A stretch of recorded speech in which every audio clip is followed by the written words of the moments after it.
What's up, everyone? Here we are for another fantasy football video today. But first, wow, what a night of sports last night. First, you had the Chiefs whoop some ass on Monday Night Football. Then you had some really good NBA games. But man, that World Series game was absolutely electric. Shohei Ohtani, the best baseball player to ever live, 9 times reaching base, 2 home runs. They walked him like 9 million times. Walk-off homer. It was absolutely insane. But what you guys are here for is fantasy, so let's get into it. Our Week 8 matchups, we're going to start with Llama versus the Titty Man. Ryan versus Pat. This was a really close matchup, and Pat had to be sweating. He had a really good chance to win, high odds, but he had the demon man in fantasy the last 6 weeks, Patrick Mahomes, MVP so far of the NFL. And it Ryan couldn't get him enough. Patrick Mahomes couldn't get Ryan enough. It was 22 points. He needed about 28 points, 29 points. And to be honest with you, he probably would have gotten it if it wasn't for those two kind of crazy interceptions. The first one on the sideline, which was an insane catch. The second one right off of Kelsey's hands. They also get a rushing touchdown. So Pat had to be thanking his lucky stars last night. He gets the much needed victory to move to 5-3. The guy started 0-3. He's now won 5 in a row. Ryan falls to 5-3. So they're both 5-3. Now Ryan has a big lead on points. Pat still is way behind on points, but he gets a much needed win.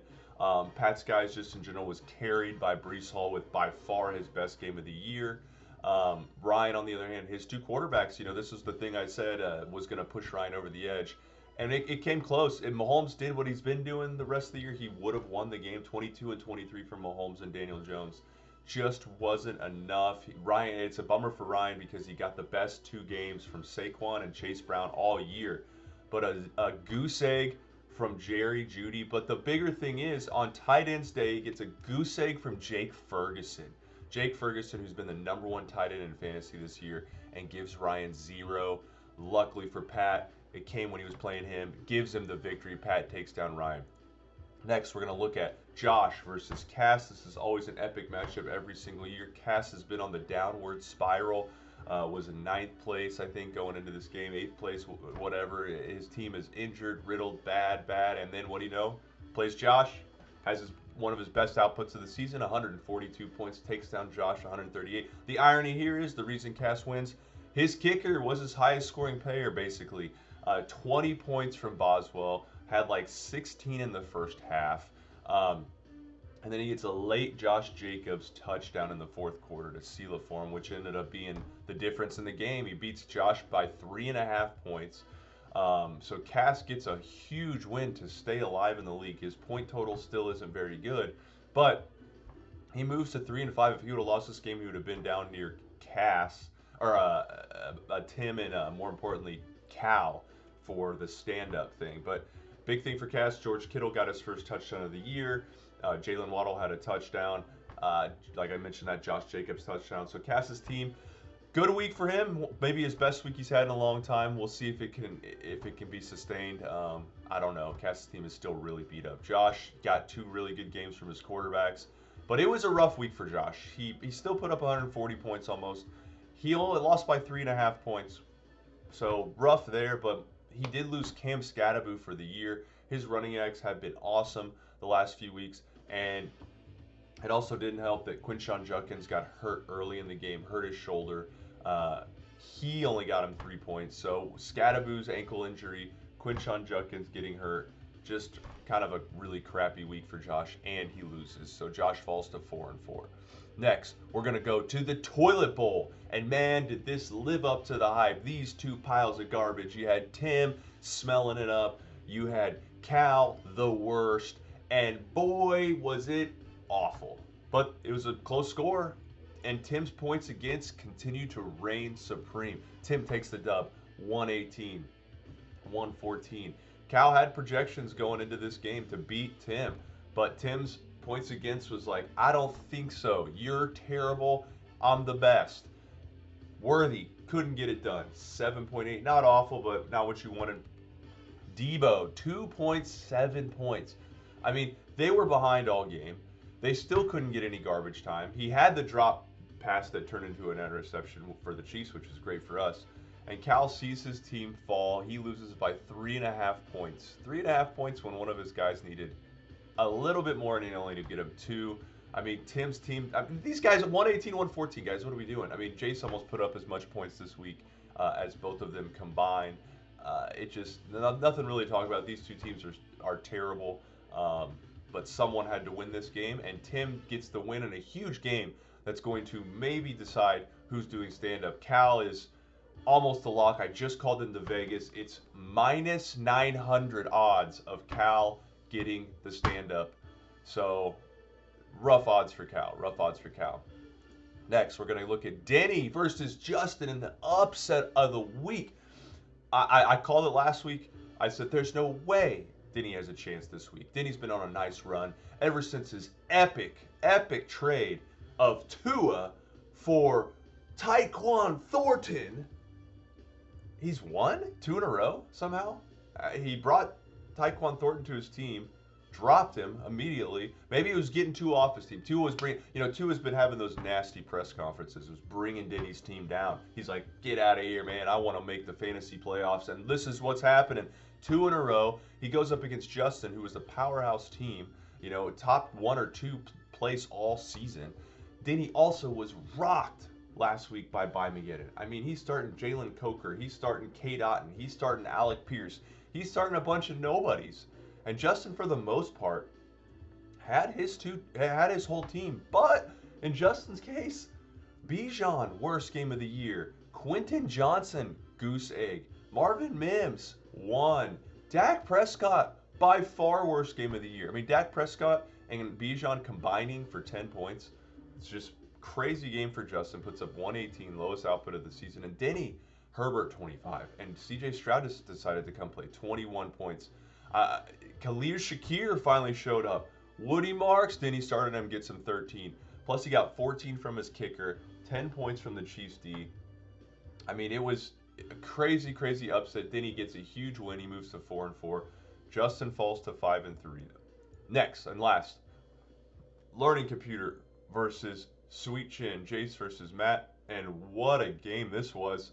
High scoring. I mean, Jace won by 20 points. It wasn't really super close, but at some point in that Chiefs game, Matt got within 6 or 7 points when Kelsey went off. Bad beat for Matt. Feel bad for Matt. He puts up almost 180 points and still gets smoked. We'll start with Jace on this one. He's been in the playoff spot for pretty much the whole year. He took back the lead this week of scoring the most points so far this season. And once again, we'll start as quarterbacks. Hurts, Allen, dominant as usual. Rashee Rice, since he comes back last week, pretty much 20 points. This week, 20 points. The Chiefs are feeding him the ball. But the big thing for Jace, Jonathan Taylor, man. Another 3-touchdown game.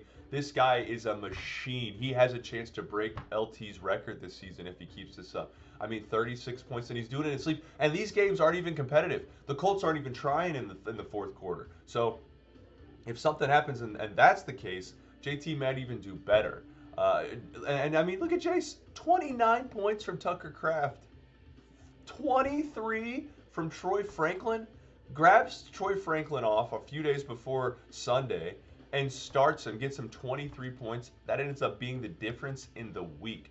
So huge week for Jace. Matt also 179, almost 180 points. Matt had a huge week and he needed the points as well. Jordan Love, 28 points. He starts Tyler Huntley, almost 17. And Matt was a teens guy. All of his guys performed really well. DK, Higgins, A-Chain, Javonte Williams, Kelsey, all in double digits. So Matt put up a lot of points. Even his kicker and his defense put up 17 points each. So Matt tried. He did his best. He put up the second most points in the week. But the bad beat, he falls to 3-5, which might end up coming back and haunting him with a bad beat like this. After week 8, guys, so we got our standings. Jace, first place, 5-3. We have 4 guys, all at 5-3, all our playoff spots. Jace, number 1. Ryan, number 2. Justin, number 3. And Pat, number 4. They're all 5-3. They're all separated by points. Pretty big gap between Justin at 3 and Pat at 4. We're talking about 80 to 90 points right there. So Pat still has a struggle. Then we're going to look at 3, 4, and 4 teams. Josh, Danny, and Tim. Speaking of point gap, Tim's at 1,000 points, guys. He's at 1,000 points. I mean, Jace has 300 points more than Tim, but doesn't matter. He still has 4 wins. So that's our next 3, 5th, 6th, and 7th place. And then you go down to 8th, 9th, and 10th. Learning Computer 3 and 5. Cass at 9, 3 and 5. And Cal, 10th place, last place. I mentioned how bad he's been all year. 2 and 6. Not even to 1,000 points this year. He's just bad. He's just really, really bad. So rough year for Cal. Those are our standings going into week 9, guys. Speaking of week 9, we're going to start with our matchup of the week. You know, and these matchups is odd. Back-to-back weeks, last week and this week, no one in the playoffs are playing each other, which is kind of a bummer because those are the most epic matchups. We're going to start with our highest rating. We're going to 4th place Pat versus 5th place Josh in what could be a hell of a game. Josh looking to get back in the win column, but like I said, loses Scadaboo, loses Quinshawn Judkins. He does get some big guys back from bye. Devontae Adams, Amon-Ra, they were on bye last week. So he does get them back. We'll see if they can push him over the edge. Pat does lose a couple guys on bye this week, but he did get back Brian Thomas Jr., hasn't been much. Did get back Marvin Harrison Jr., hasn't been much. But, you know, people seem to play really, really, really well against Josh. This is going to be a really close game. Just based on points against, I'm going to give the edge to Pat. I have a feeling Kyler Murray has his best game of the year. I also have a feeling that Marvin Harrison Jr. is a benefactor because of that best game of the year, and he also has his best game of the year. And I think that edges out Josh. The only thing I think that gives Josh a good chance is Pat's best player, Jamar Chase, is going to be getting thrown touchdowns from Josh's quarterback, Joe Flacco, so it might counteract some of the production, but we'll see. I still am going to give the edge to Pat. He's won 5 in a row. He has the momentum. He has the luck. His team's loving life. So I'm going to say Pat gets the dub this week. Next, we got Tim at 4 and 4 versus Justin 5 and 3. Now, record-wise, this is really close. Talent-wise, not close at all. Justin's team is just a better team. I mean, Tim still has Carson Wentz in his quarterback spot, and he is out for the year. Now, obviously, Tim is going to change that out. He's going to put in another quarterback. Hopefully, Jaden Daniels is back for him. Tim has Jared Goff. Tim has Sam Darnold. Tim has Jaden Daniels. Tim has Carson Wentz. Tim has Jackson Dart. Tim has 5 quarterbacks, guys. He has 5 quarterbacks. So, obviously, he'll throw one of those guys in there.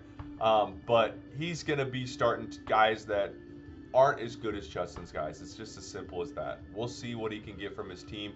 He's just not putting up enough points. Justin, on the flip side, he doesn't really have much of his guys on bye yet. Dak's playing, Bijan's playing, James Cook's playing. So Justin is looking good. And the biggest thing for Justin is he gets Puka back. Getting Puka back is huge for Justin. That's going to be the difference in the game. I got Justin beating the crap out of Tim this week. Sorry, Tim. I think you're going to get mollywopped by Justin getting back in the win column. Next, we're going to look at Denny versus Sweet Chin. Denny gets Toxic Tua off his team, wins 2 in a row. He's at 4 and 4. Jace, our first place team, most points in the league at 5 and 3. Jace is rolling. What can happen in this game? Well, Denny's one of the few teams where Herbert and Stafford can kind of come close to Jalen Hurts and Josh Allen. The thing for Jace is Jalen Hurts is on bye. So Jace's going to have to start another quarterback. He's got Michael Penix Jr. coming in. He's playing New England. Rough defense. So Jace is definitely going to be at a detriment in quarterback. One of the few weeks Jace is going to lose in quarterbacks, in my opinion. But with Jonathan Taylor, with Rashee Rice, and you got to assume that Buffalo game versus the Chiefs is going to be high scoring. The Chiefs are going to need Rashee Rice to go off. I mean, we'll see. Jace's running backs have taken a hit. Bubba hasn't really given him what he wants. But Jonathan Taylor's carrying his team. Denny, we'll see who he gets in there. I mean, he might start the same guys as he did last week, but it looks like he's not. I mean, but big news for Denny is he gets Gibbs back this week. He gets Trey McBride back this week, but he's still starting Trey Tucker. He's still starting Khalil Shakir. This is a close one, guys. I'm going with another upset. Denny takes down Justin last week. Because Jace loses Jalen Hurts and he loses his advantage at quarterback, it's a big knock against him. And in the matchups, you know, I think Khalil Shakir is going to get a lot of touches against the Chiefs in a high-scoring electric affair. And Trey McBride, I just got done talking about I think Pat's going to get a lot of points for Kyler Murray. Well, who's he throwing to? Marvin Harrison Jr. and McBride. So Denny's going to get the benefit of that. It's going to be a really, really close game here. And I think Denny somehow pulls it out. That Monday night game, you got Dallas versus Arizona, and Denny will have McBride. Jace will have George Pickens. So they'll be going against each other to see what the victory is. And I think McBride edges it out. I think it's going to be an epic finish, though. So Denny upset against Jace. Next, Learning Computer versus Cass. 2, 3, and 5 teams. Matt had the bad beat last week, put up 180 points, got the L. Cass got saved by his kicker. He's 3 and 5. Cass' team already was banged up. He has Justin Fields on bye, so he's going to have to start another quarterback. Obviously, he'll find someone, but right now he has Bryce Young on his bench. So you throw him in there. I mean, he could ask Tim for one of his 47 quarterbacks. Who knows? This team, I don't know. Cass got some pretty good plays from his guys last week. Jalen Waddle had that long touchdown. Josh Jacobs had a touchdown. Kittle got his touchdown. This could be the week Justin Jefferson finally goes off. He's had 1 touchdown all year, week 1. But it's J.J. McCarthy probably coming back, and it's against a Detroit defense in Detroit. So who knows what's going to happen there? The bigger news is Matt gets Lamar back, and I think that's the edge I'm going to give to Matt this week. His team is pretty much fully healthy this week. I mean, he's got Jordan Love, he's got Lamar, he's got DK, he's got T. Higgins, he's got A-Chain, he's got Javonte Williams, Kelsey. Matt's team's looking good. When he gets Garrett Wilson back, and that's why that loss to Jace was so big, Matt's team is going to be pretty scary, guys. He's going to be pretty scary. So I think Matt destroys Cass this week. I don't think it's close, and Matt moves to 4 and 5. And last but not least, Ryan's team is rocking. He's in second place right now, and it doesn't get much better than playing Cal right now. I mean, Cal's team is so bad, and Ryan plays him this week. There's not really much to talk about. I mean, Cal's awful. He gets a couple guys back. He gets Genty back this week. Nico should be back this week. But Ryan's team's just better. I mean, Chase Brown maybe will start to get going. Ryan does have a couple buys this week. Ibuka, Baker Mayfield, Saquon. So if Cal's going to pull an upset, it will be this week. But Ryan, even after taking out his bye guys, his studs, and putting in subs, he's still favored to beat Cal by 30 points. And Cal has everyone in except for a tight end. So he'll put in Laporta, he'll put in Genty, he'll get his guys, but we'll see. I mean, Ryan, like I said, if Cal's going to get him, it's going to be this week. But I'm still going to give the edge to Ryan. I think he's just going to be in that last place spot most of the year, guys. So that's it for this week. Hope you guys enjoyed the video. We got a monstrous week of the NFL this week. Chiefs-Bills week, guys. Chiefs-Bills week. So maybe the game of the year. Let's enjoy it. Go Chiefs. Go Bills. Love you. Go Bills. Blech, blech. Go Chiefs. Blech. Go Chiefs. Go Bears. Love you guys.